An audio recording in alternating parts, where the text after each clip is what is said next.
teman-teman semua. Di sini kita akan mempresentasikan hasil diskusi kita mengenai aplikasi kekongruenan. Yang anggapnya saya sendiri, Cindy Judang, ada teman saya Lynn Karels, Marini Prime, Lucy Baimetan, Efraim Gemare, dan Morgan Balf. Selanjutnya akan dijelaskan oleh teman saya. Ya, Pak. Yang pertama, pengertian keterbagian. Keterbagian adalah suatu bilangan agar bilangan tersebut bisa dibagi oleh bilangan yang lain. Definisi 1, suatu bilangan bulat bagi bulat A tidak sama dengan 0 hanya jika bilangan bulat kali ini sama dengan. Di bawah ini ada teorema yang sudah kita pelajari sebelumnya. Nanti selanjutnya yang kekongruenan. Konsep kekongruenan lebih mendalam mengenai konsep sifatnya. Kongruen mendalami perbagian dalam himpunan bilangan bulat.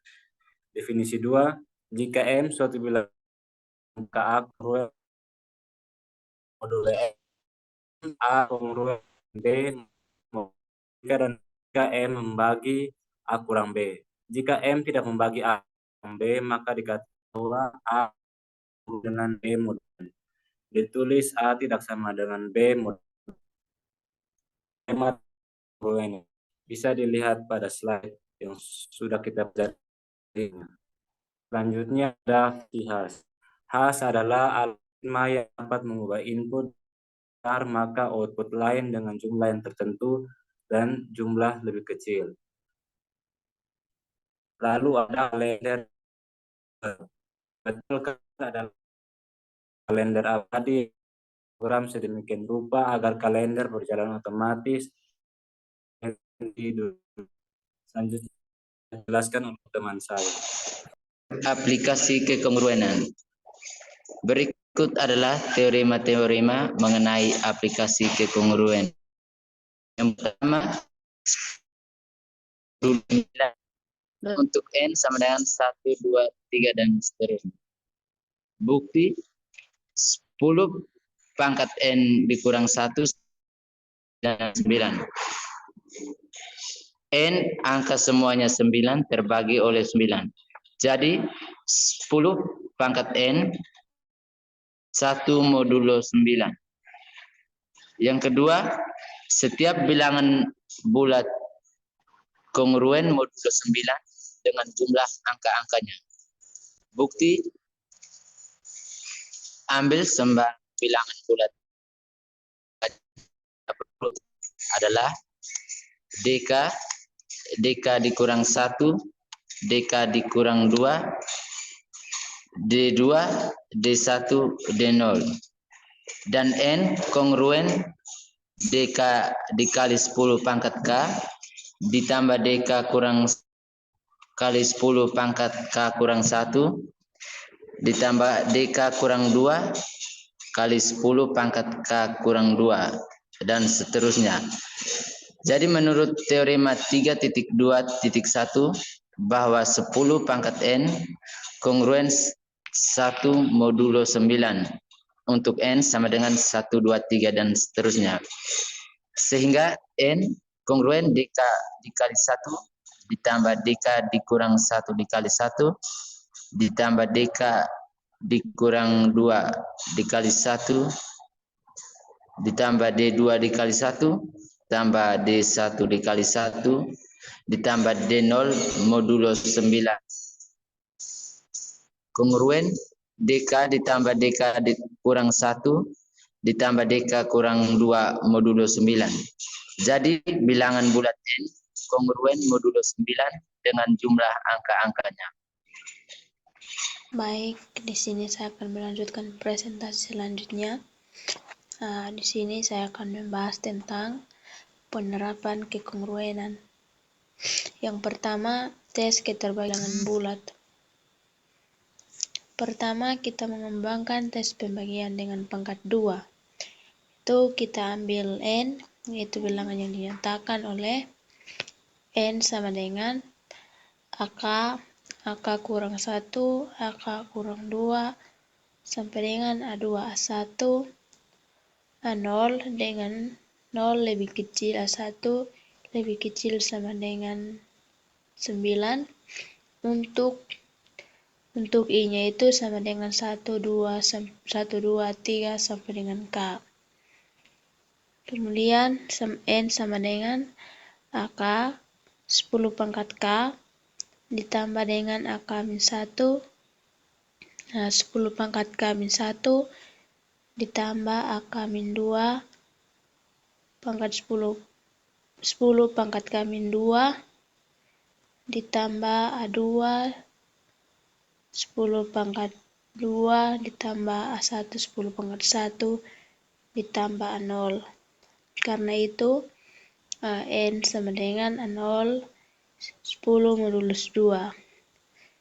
N kongruen dengan A1 A0 10 modulus 2 pangkat 2. Kemudian bawahnya lagi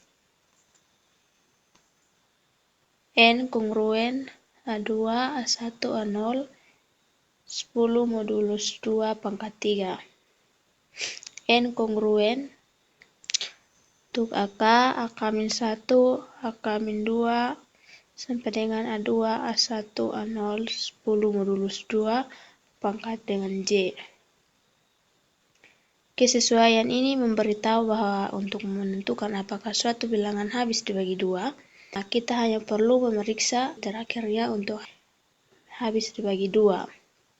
Demikian pula untuk menguji suatu bilangan terbagi oleh 4 dan oleh 8. Slide selanjutnya. Nah, yang kedua itu untuk mengembangkan tes pembagian dengan pangkat 5. Kita perhatikan bahwa 10 kongruen 0 modulus 5, 10 pangkat dengan J kongruen 0 modulus 5. Dari sini kita dapat buktikan bahwa suatu bilangan terbagi oleh 5 itu dengan memeriksa digit terakhir dari suatu bilangan, yaitu 5 atau dengan 0. Yang ketiga atau yang terakhir itu kita mengembangkan tes keterbagian yang dapat dibagi dengan 3 dan 9. Dapat kita perhatikan bahwa 10 pangkat N kongruen 1 modulus 3 itu dan modulus 9 dengan memperhatikan teorema 2 yang telah dijelaskan tadi pada aplikasi kekongruenan. Oleh karena itu, kita hanya perlu memeriksa apakah jumlah angka-angka N habis dibagi oleh 3 dan 9. Presentasi selanjutnya akan dilanjutkan oleh teman saya. Terima kasih. Baik, kita masuk ke slide selanjutnya. Keempat, mengembangkan keterbagian suatu bilangan oleh 11. Perhatikan N AK min 1, AK min 2 sampai A1, A2, AN 10 mod 11 habis dibagi 11 jika dan hanya jika A0 tambah A2 tambah A4 kurang min 1 tambah A3 tambah A5 dan seterusnya terbagi oleh 11. Kita lihat contoh yang pertama 5.134.216 terbagi oleh 4, sebab 16 dua angka terakhir terbagi oleh 4.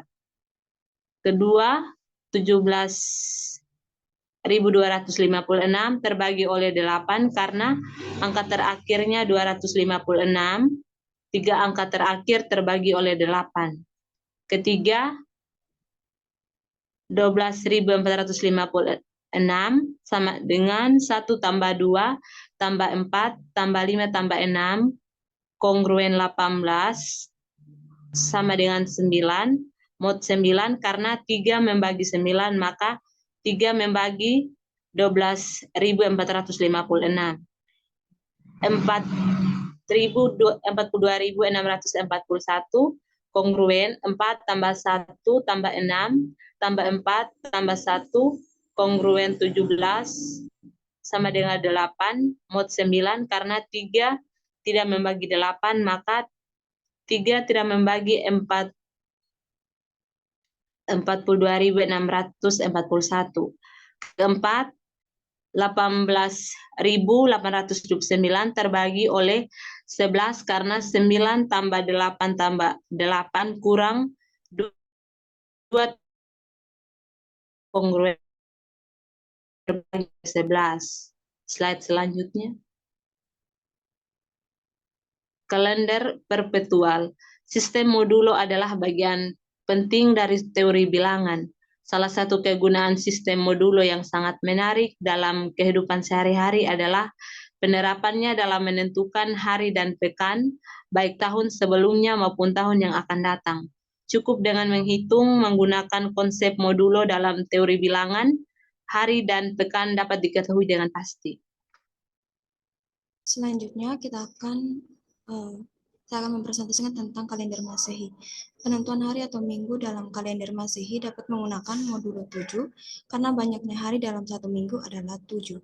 Hari dalam seminggu dapat dicatat dengan bilangan 0, 1, 2, 3, 4, 5, dan 6.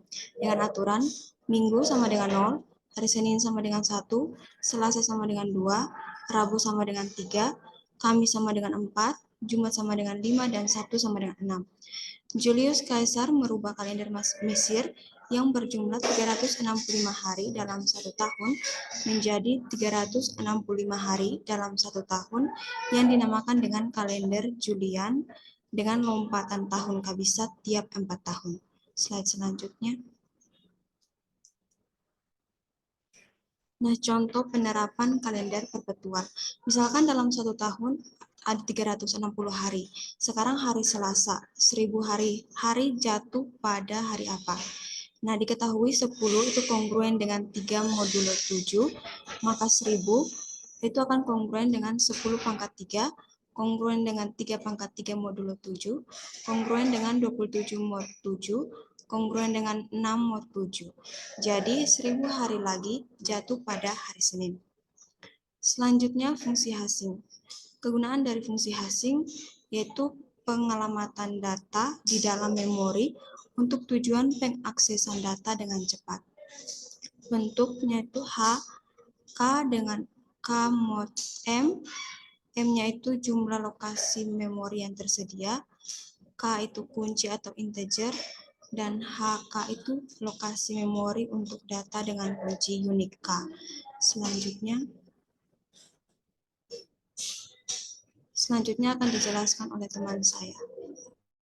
Baik, selanjutnya di sini ada contoh tentang fungsi hasing yang bunyinya M sama dengan 11 mempunyai sel-sel memori yang diberikan indeks 0 sampai 10 akan disimpan data record yang masing-masing mempunyai kunci 15, 558, 32, 132, 102, dan 5.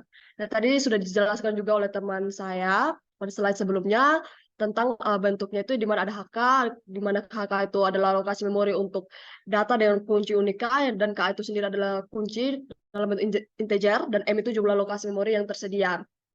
Nah, di sini bisa dilihat pada slide ada ini H15, H558, di mana pada saat dicari ini dapat dilihat hasilnya pada indeks-indeks ini untuk H15 pada indeks 4, H558 pada indeks 8, dan seterusnya.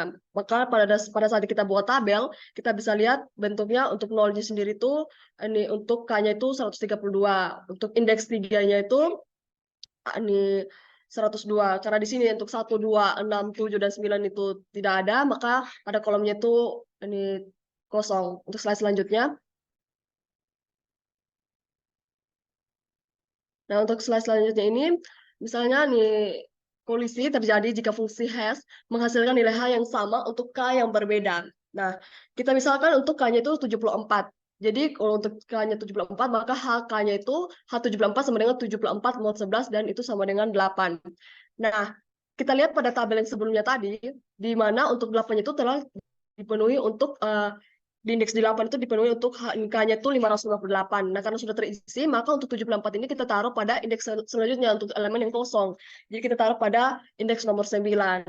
Nah, selanjutnya fungsi hasing juga digunakan untuk menentukan elemen yang dicari. Nah, seperti tadi, ini untuk K-nya sama dengan 102, kita sudah tahu pada kolom yang ketiga. Kita bisa menentukannya juga menggunakan rumus yang tadi, sehingga posisi 102 itu di dalam lari dihitung dengan fungsi hasing itu pada indeks nomor 3. Nah, selanjutnya misalkan akan dicari data di mana nilai K-nya itu 214, di mana posisi 214 di dalam larik bila kita hitungkan menggunakan ini fungsi hash tadi itu akan berada di indeks nomor 5. Sedangkan di nomor 5 ini posisinya sudah ada pada nilai K yang sama dengan 5. Karena pada sel dengan indeks 5 bukan berisi 214, maka kita dapat simpulkan bahwa K dengan 214 itu tidak ditemukan dalam larik. Slide selanjutnya. Nah, mengenai aplikasi kekongruenan yang telah kita bahas bersama tadi, kita bisa menarik kesimpulan bahwa aplikasi kekongruenan ini bisa digunakan untuk memecahkan kasus-kasus seperti tes keterbagian, kalender perpetual, dan juga fungsi hashing. Selanjutnya. Nah, sekian hasil presentasi dari kelompok kami. Terima kasih.